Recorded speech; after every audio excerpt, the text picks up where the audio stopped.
Alhamdulillahi Rabbil Alamin. Salatan wa salaman ala nabiyyina al-karim Muhammad ibn Abdullah wa ala alihi wa sahbihi wa man ihtada bihudahu ila yaumiddin. Asyhadu an la ilaha illallah wahdahu la syarika lah wa asyhadu anna Muhammadan abduhu wa rasuluhu alladzi la nabiyya wa la rasula ba'da. Allahumma salli wa sallim wa barik ala nabiyyina al-karim wa ala alihi wa sahbihi ajma'in. Jamaah salat subuh yang berbahagia, segala puji hanya milik Allah Subhanahu wa taala, Rabb semesta alam, yang memberikan kita begitu banyak kenikmatan, dan kita berkumpul di waktu yang Allah muliakan, di mana Nabi Muhammad SAW berdoa, Allahumma barik li ummati fi bukuriha.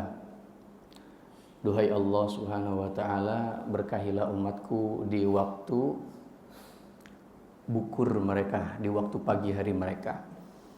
Dan para ulama menjelaskan, ya, diantaranya seperti yang dinukil dari Profesor Abdul Razak Ibn Abdul Muhsin Al-Abbad Al-Badr, bahwa waktu bukur atau waktu pagi yang dimaksud itu adalah ba'dal fajri ila tulu'i syams, dari terbit fajar tadi ya, pas adzan subuh hingga terbitnya matahari. Maka Ibnul Qayyim Al-Jauziyah rahimahullah berkata, secapek-capeknya kita beraktivitas, maka ketika tiba waktu yang diberkahi ini, paksakan mata kita itu melek. Nanti setelah itu silahkan tidur ba'da syams, ya, atau waktu syuruk, ya. Setelah waktu syuruk tiba, maka silahkan tidur. Tapi waktu-waktu ini sangat-sangat dianjurkan seseorang itu untuk beraktivitas. Dan sahabat-sahabatku rahimahullahu ta'ala, ya, insyaallah dalam pertemuan perdana ini kita berharap, ya, keberkahan, rahmat, dan juga keistiqomahan dari Rabb semesta alam Allah Subhanahu wa taala. Kita akan membahas sebuah kitab yang luar biasa, yaitu Minhajul Muslim.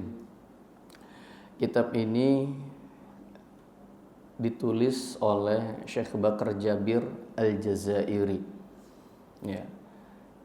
Di tahunnya itu sekitar tahun 2006 2007, ya, sebelum tahun 2010. Buku ini sangat populer di kalangan para talib, ya, penuntut ilmu. Bahkan ada sampai buku sakunya, tapi berbahasa Arab tuh, sampai kecil banget, ya, Masya Allah. Nah, kitab ini sudah banyak diterjemahkan ke dalam bahasa Indonesia, ya. Jadi buat jamaah sekalian yang memang menginginkan untuk membelinya, silahkan. Tapi saya nggak jualan, ya. Di masjid nggak boleh jualan, Pak. Itu silahkan, bisa dicari di e-commerce, ya. Buku Minhajul Muslim.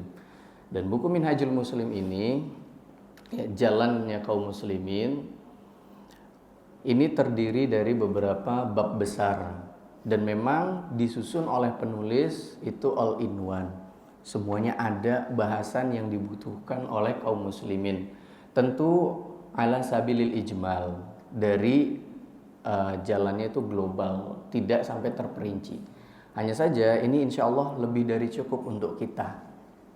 Di sini ada bab-bab akidah, ya. Kemudian ada akhlak, dan juga ada ibadah. Tentunya di dalamnya juga ada muamalah.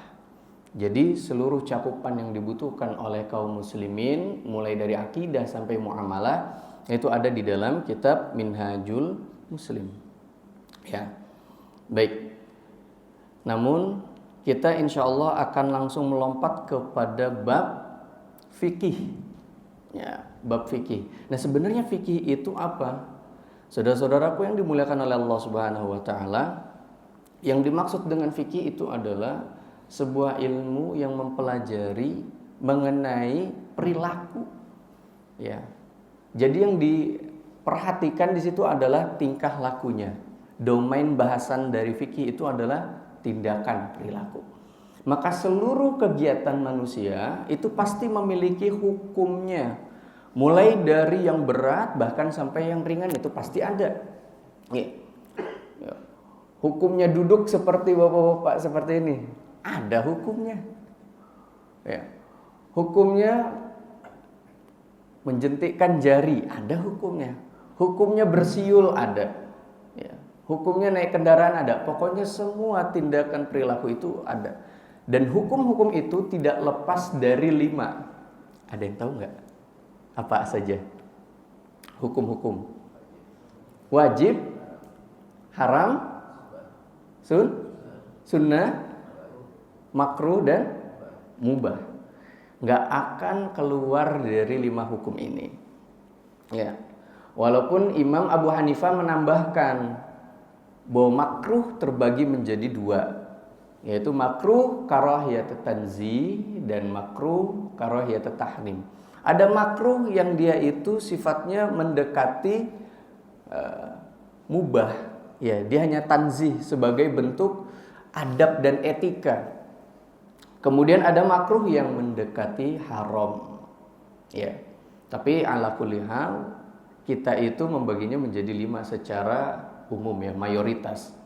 Jadi hukum-hukum yang ada berlaku di perilaku manusia tidak akan lepas dari 5 kategori ini. Itu. Dan semuanya nanti insya Allah akan dibahas di dalam disiplin ilmu yaitu fikih. Baik. Saudara-saudaraku yang dimuliakan oleh Allah Subhanahu wa taala, dan bab fikih itu akan selalu dimulai dari tiang-tiangnya. Dan tiang-tiang ilmu fikih itu ada 5. Ya, dimulai dari syahadat, kemudian terakhirnya adalah haji. Ya. Nah, berhubung syahadat itu hanya sekadar asyhadu alla ilaha illallah wa asyhadu anna muhammadar rasulullah. Dari sisi fikih, ingat dari sisi fikih. Dari sisi fikih, syahadat itu hanya asyhadu alla ilaha illallah. Seseorang mengucapkan hanya sekedar itu. Ya. Dan dia meniatkan di dalam hati, innamal a'malu binniyat. Tidak ada syarat-syarat lain di dalam mengucapkan kalimat syahadat. Maka syahadat di dalam bab fikih itu tidak dibahas secara rinci. Tetapi bab syahadat itu dibahas secara mendetail di dalam bab akidah. Karena makna-makna yang terkandung di dalam la ilaha illallah dan Muhammad Rasulullah itu adanya justru di rukun iman. Ya. Sedangkan dari sisi fikih domainnya hanya lafaz saja. Hanya lafaz saja. Itulah kenapa bab-bab fikih itu tidak dimulai dari syahadat. Ya, tetapi dimulai dari thaharah. Kenapa thaharah? Karena thaharah itu menjadi gateway menuju sholat. Ya, sebelum kita melaksanakan sholat, ya, fisik kita, lahiriah kita itu harus bersih dulu, suci dulu. Itu. Ya, baik. Saudara-saudaraku yang dimuliakan oleh Allah Subhanahu wa taala, baru nih kita masuk. Ya. Biasanya kalau di mulazamah bersama masyayikh itu sampai khilafnya aja atau sampai cover buku itu dijelaskan sampai detail. Ya kalau kita nggak sampai seperti itu ya, kita langsung aja mulai masuk kepada materinya. Jadi memang sampai sedetail itu para ulama-ulama kita dalam menjelaskan hukum atau menjelaskan kitab. Baik, al-babur rabi', bab yang keempat. Ya, bab yang keempat. Karena bab-bab sebelumnya sudah ada, bab akidah, bab akhlak, ya kan? Bab adab itu sudah ada. Dan sekarang kita masuk ke al-babur rabi', Bab yang keempat fil ibadat, yaitu masuk ke dalam permasalahan ibadah. Ya. Al-faslul awwal fi thaharah.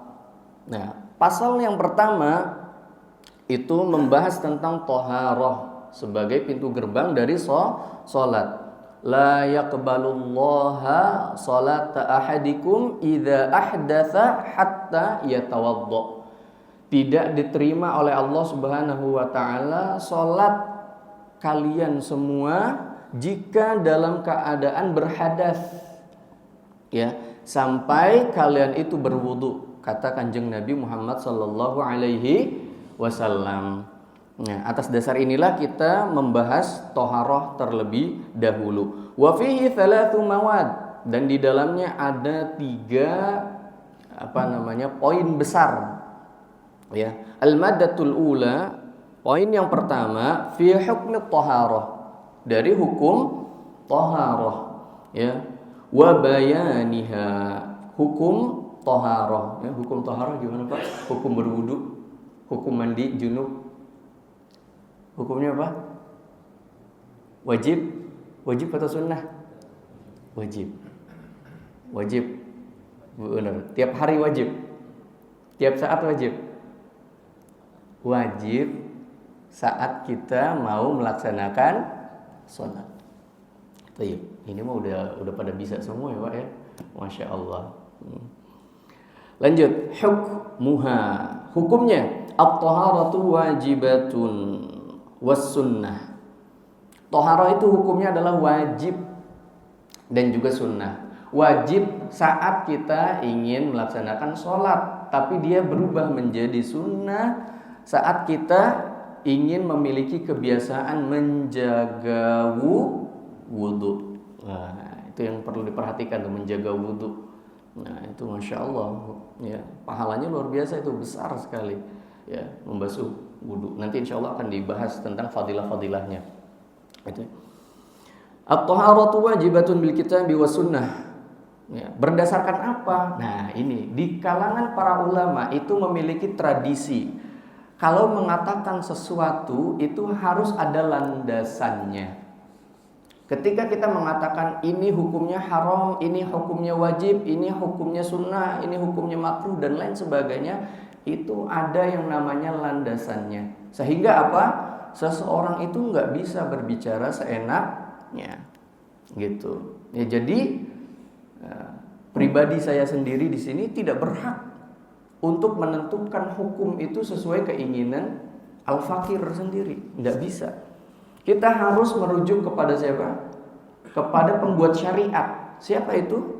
Allah Subhanahu wa ta'ala. Kemudian Allah Subhanahu wa ta'ala memberikan legitimasi kepada utusannya, yaitu Nabi Muhammad sallallahu alaihi wasallam, dengan firman Allah Subhanahu wa ta'ala, "Wa ma yantiqu 'anil hawa in huwa illa wahyu yuha." Tidaklah Nabi Muhammad sallallahu alaihi wasallam itu berucap dengan hawa nafsunya. Jadi ucapan Nabi itu akan selalu diiringi sebagai wahyu, ya, ketika berbicara mengenai syariat. Nah, apa dalilnya? Ya, apa landasan dari toharoh itu hukumnya wajib? Wa in kuntum junuban fattahharu. Jika kalian dalam keadaan junub, ya, dan hendak ingin melaksanakan sholat atau hendak ingin membaca Al-Quran, fattahharu, maka hendaknya kalian itu melakukan toharoh, maka segera bersuci. Nah, karena kalimatnya ini adalah perintah, maka hukumnya apa Pak? Wajib.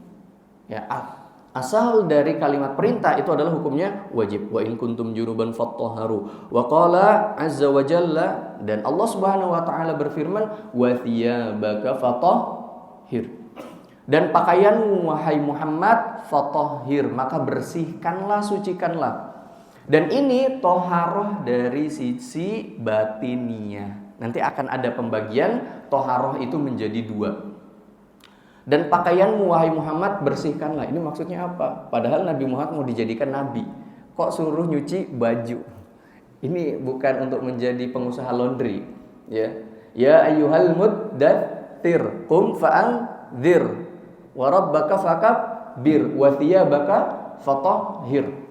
Gitu. Maksudnya wa thiyabaka fatahhir adalah wahai Muhammad, sucikanlah dan bersihkanlah perilaku, akidah dan seluruh komponen-komponen dirimu dari kesyirikan.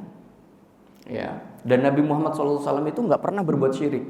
Seumur hidupnya Nabi Muhammad SAW itu tidak pernah berbuat kesyirikan, tetapi tetap sama Allah Subhanahu Wa Taala diberikan arahan agar agar Nabi Muhammad SAW itu tetap berada di jalannya, tetap di dalam kebenarannya. Jadi bukan berarti kalau kita sudah melakukan lalu ada nasihat seperti itu, bukan berarti kita langsung membantah, saya udah paham, gitu ya. Tidak. Baik.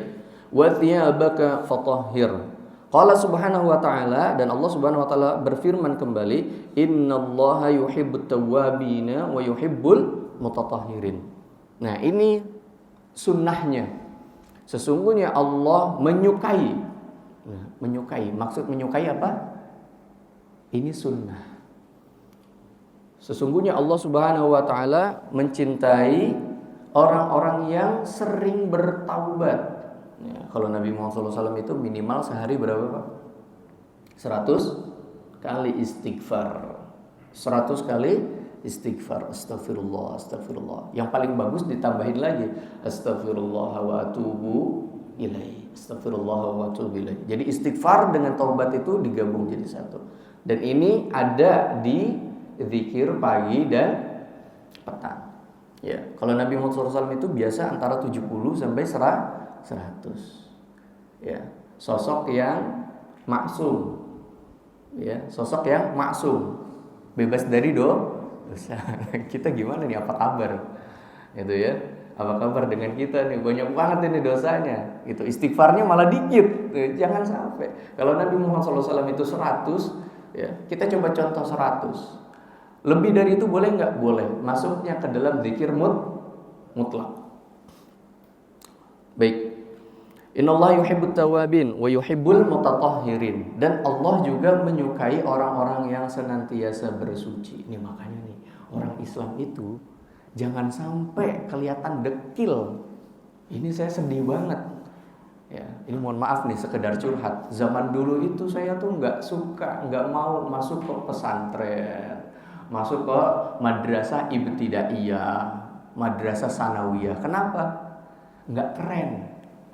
Ini POV anak ya, POV anak. Anak-anak yang ingin dimasukkan ke lembaga pendidikan sama orang tuanya. Kenapa saya nolak pesantren? Mohon maaf, dekil. Walaupun saya juga nggak bersih-bersih amat, cuma masalahnya saya agak jijian. Dan saya tuh nggak biasa ngelihat yang seperti itu. Ya, walaupun saya juga balik lagi nggak bersih-bersih amat. Yang penting jangan itu. Kenapa? At-tuhuru syatrul iman. Gitu. Kesucian itu bagian dari keimanan. Ya, bahkan ada sebuah pepatah, ini bukan hadis tapi ya ini pepatah, an-nadhafatu minal iman. Kebersihan itu sebagian dari iman. Tapi kenapa umat Islam itu nggak ngambil pepatah itu, nggak mengambil hadis itu? Coba cek deh kamar mandinya kayak gimana. Bandingin sama kamar mandi bioskop. Wih, nah nih jadi ini nih, jadi challenge nih. Coba kamar mandi masjid, ya. Itu harus tuh terjaga itu ya. Jangan sampai kita kalah. Ya, baik. Ya, maka dari itu wa yuhibbul mutatahhirin. Allah Subhanahu wa taala itu sangat menyukai orang yang bersuci. Gitu. Maka Nabi Muhammad SAW juga di dalam sebuah sabdanya, hubbiba ilayya al-'itr. Aku dibuat suka oleh Allah Subhanahu wa taala itu dengan parfum. Dengan apa? Dengan parfum. Sekarang pembuat parfum terkenal orang mana, Pak? Orang muslim atau non muslim? Market leadernya siapa? Non muslim, ya. Kalau ngomongin parfum yang terkenal apa? Parfum dari Paris. Ya, ini gimana nih negara-negara muslim? Ya, harusnya berpacu tuh. Jadi kan ini jadi bahagianya dunia akhirat. ya di dunia menjadi market leader gitu kan, dan di akhiratnya dia mengikuti sunnah Nabi Muhammad SAW. Itu. Kemudian kalau sholat, mbok yo pakai parfumnya yang bagusan Pak. Ya. Kondangan parfumnya udah jutaan. Blue de Chanel, Dior Sauvage, gitu. Bakarat yang asli tuh. Bukan yang refill. Wih, mantap itu kan. Nah, giliran sholat. Mohon maaf gitu ya. Bukannya itu, wah ini Ustadz membeda-bedakan nih gitu. Karena memang ada bedanya. Bukan membeda-bedakan, memang ada bedanya, ada kastanya. Gitu. Kalau kita ke kondangan itu biasa pakai parfum bagus, maka ke masjid harusnya lebih bagus. Tapi Pak Ustadz kan di situ ada alkoholnya. Ada apa? Ada alkoholnya. Nanti dibahas tuh. Alkohol najis atau tidak? Alkohol najis atau tidak? Kalau alkohol najis berarti mohon maaf yang pakai obat luar ya, atau antiseptik atau salep, wah itu harus dihapus dong. Ya, kemudian pakai yang minum obat itu ada alkohol segala macam, itu yang diminum najis dong. Ya, nah itu ada bahasannya nanti mengenai alkohol. Baik. Kemudian waqala sallallahu alaihi wasallam, Nabi Muhammad sallallahu alaihi wasallam bersabda, "Miftahus shalah at-tuhur." Kunci dari salat itu adalah kesucian. Mantap. Dan ini ingat, yang namanya kunci kita baru bisa masuk ke ruangan yang namanya salat, dan ruangan yang sesungguhnya, salat yang hakikiyah. Itu kuncinya adalah tuhur, yaitu bersih. Bersih apanya? Bersih kita fisiknya dari najis dan juga hadas. Bersih niat kita dari riya dan sum'ah. Bersih pikiran kita dari merendahkan orang lain. Bersih jiwa kita dari kesombongan. Kira-kira orang sholat, dia sombong, sholatnya diterima atau tidak? Diterima atau tidak? La yadkhulul jannah man kana fi qalbihi mithqala dzarratin min kibrin. Tidak akan masuk surga seseorang yang di dalamnya masih ada kesombongan walaupun sebesar biji sawi. Itu dia. Makanya orang ketika sholat itu hilangkan rasa kesombongan itu. Ya. Hilangkan rasa takabbur dan merendahkan orang lain. Makanya miftahus shalah at-tuhur. Dan dalam bahasan kita at-tuhur di sini itu adalah kesucian, bersuci, yaitu dari hadas dan juga khobath atau najis. Kemudian Rasulullah SAW bersabda, wa qala la taqbalu salatun bighairi tuhur. Tidak diterima salat tanpa adanya toharoh. Nah, jadi ini dalilnya sangat banyak yang menjelaskan wudu itu wajib untuk melaksanakan sholat. Wa qala, dan Rasulullah SAW bersabda, at-tuhuru syatrul iman. Kesucian itu bagian dari iman. Yang bagian hadis itu apa? At-tuhuru syatrul iman. Kalau an-nadhafatu minal iman itu adalah pepatah, bukan hadis Nabi, tapi maknanya baik. An-nadhafah bagi kebersihan, ya. An-nadhafatu minal iman. Ya. Dia bagian at-tuhuru syatrul iman. Baik.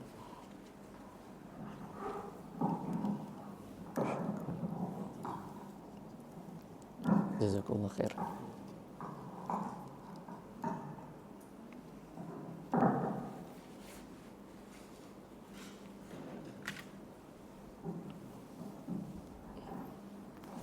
Ya.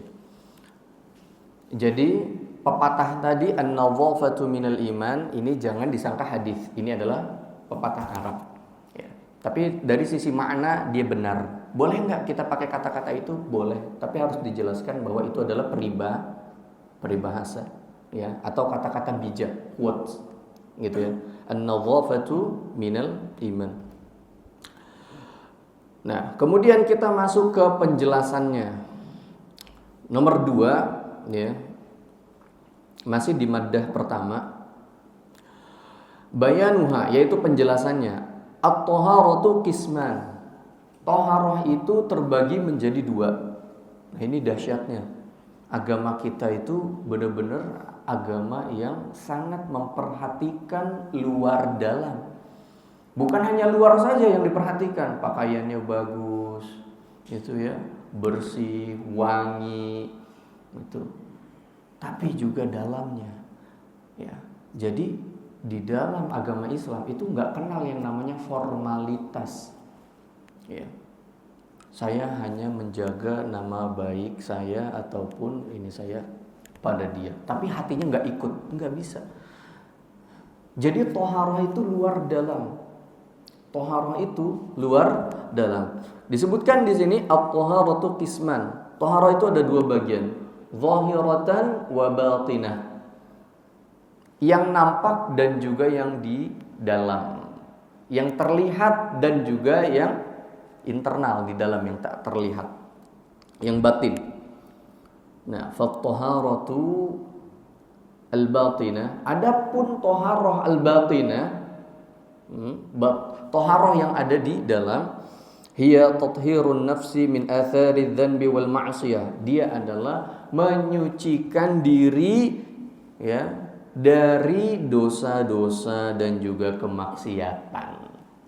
Karena mohon maaf, bersih fisik tapi dia secara perilaku menyukai, mencintai kemaksiatan, keburukan, ya, maka kesucian luarnya ini tercederai, kurang tepat, kurang bagus.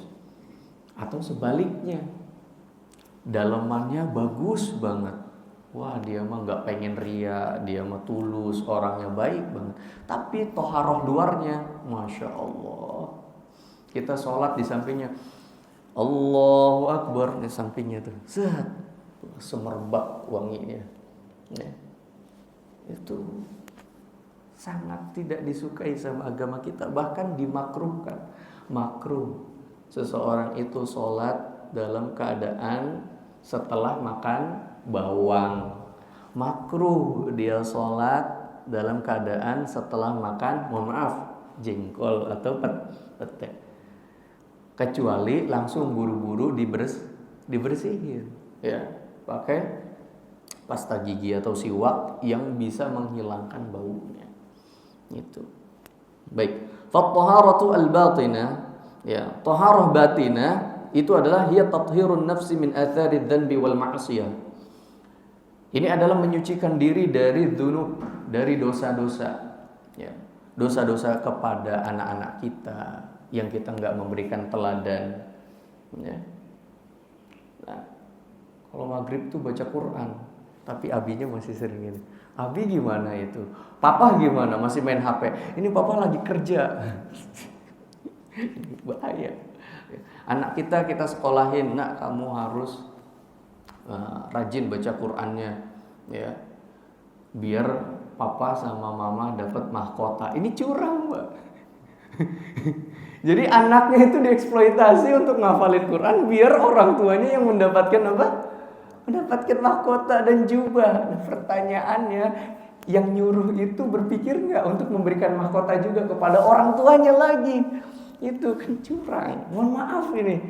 Oh, saya pengen anak saya menjadi penghafal Quran. Ini investasi kita. Bener Pak, bener, itu bagus, luar biasa. Tapi alangkah baiknya kita juga ikut, ya, belajar membaca Al-Quran, ya, sholat tepat waktu. Jangan cuma anak, karena kita pun sejatinya adalah investasi untuk orang tua kita, gitu ya.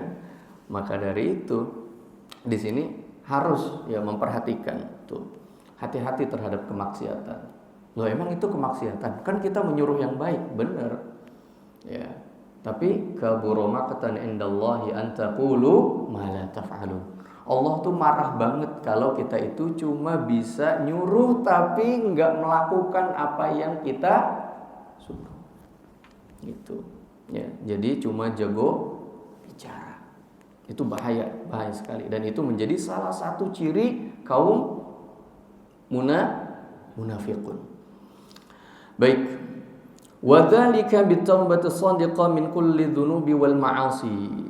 Dan toharoh batinah itu adalah dengan bertaubat. Ya, jadi toharoh batinah itu dengan bertaubat. Itu. Wah, saya mah sholat terus, saya mah ngajinya luar biasa, nggak perlu taubat. Nggak gitu konsepnya. Ya. Taubat itu kan dari dosa. Lah saya mah sholat terus, saya mah ngaji mulu, saya mah nggak pernah dengki sama orang lain. Jangan.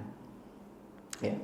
Konsepnya taubat itu dilakukan setiap saat. Ya. Jangan sampai kesombongan itu menggerogoti kita menjadi kanker di dalamnya. Ya, kita nggak sadar bahwa kita itu menjadi pribadi yang sombong.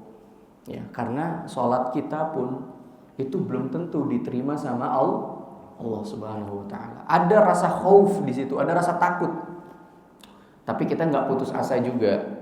Ya, kita nggak putus asa juga karena ada rasa harap di dalamnya. Baik.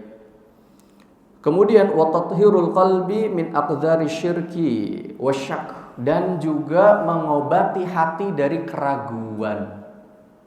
Mengobati hati dari keraguan. Ya. Ragu nggak Pak kalau Islam itu agama yang benar? Ragu nggak? Benar. Masya Allah, nggak ragu ya? Saya nggak ragu Islam itu agama yang benar, ya. Tapi agama yang lain juga mengajarkan kebenaran. Repot ini. Ini repot gitu kan. Karena gerbang untuk masuk ke dalam Islam itu adalah la ilaha illallah. Tidak ada ilah yang berhak disembah kecuali Allah. Maka kita menafikan. Gitu. Kalau kita masih meyakini yang lain itu juga mengajarkan kebenaran, ibarat agama itu adalah sebuah roda, maka setiap agama itu akan berada di dalam lapisan luar lingkaran, semuanya menuju pada poros yang sama, gitu kan? Ini retorika yang indah sekali, Pak. Tapi ini mudah dibantah. Kalau semua agama itu sama, ngapain Nabi Muhammad repot-repot hijrah dari Mekah ke Madinah? Anggap aja udah agama dari kaum Quraisy saat itu juga benar. Udahlah toleransi gitu. Ya kan? Tapi Nabi Muhammad SAW bagaimana kondisinya? Terusir. Itu. Karena keyakinan itu. Ya, maka ada sebuah kata-kata yang begitu indah, para nabi dan rasul tidak pernah diusir dari kaumnya karena adab dan perilakunya, karena akhlaknya, enggak. Jadi para nabi dan rasul itu enggak pernah dibenci karena perilakunya, karena etikanya, enggak pernah. Karena akhlak mereka itu akan selalu luhur.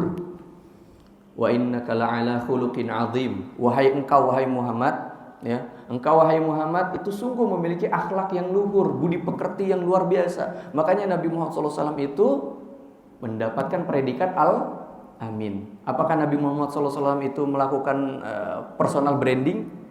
Enggak. Nabi Muhammad SAW itu diberikan gelar Al-Amin oleh orang lain, bukan oleh dirinya atau timnya. Bukan oleh dirinya dan timnya, tapi oleh orang-orang yang bermuamalah dengan beliau. Enggak ada tuh. Tapi para nabi dan rasul itu diusir, dibenci karena akidahnya, karena keyakinannya. Nah, di sini wa tathhirul qalbi, dan kita membersihkan hati kita. Wah, kalau kayak gitu Pak Ustadz berarti kita ngajarin perang dong. Enggak ada konsekuensi hukum gitu, enggak ada. Ya. Lakum dinukum waliya din. Gitu. Agamamu ya silahkan agamamu, agamaku ya agama